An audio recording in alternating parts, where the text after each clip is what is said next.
Welcome back to another video, and today we're going to be learning how to remove the SOS icon from your iPhone. If you have the SOS icon on your iPhone at the top of your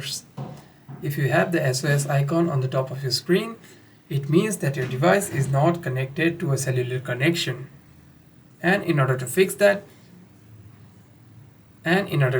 what you can do is turn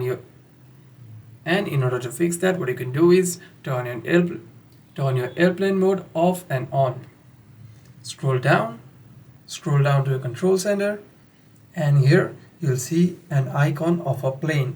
Simply click on it, and your airplane mode will be on, and simply turn it off. And if your device is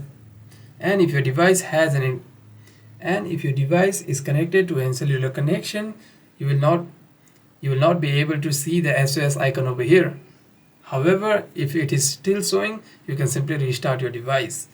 Hope this video was helpful, and if you have any further questions, make sure to leave a comment down below.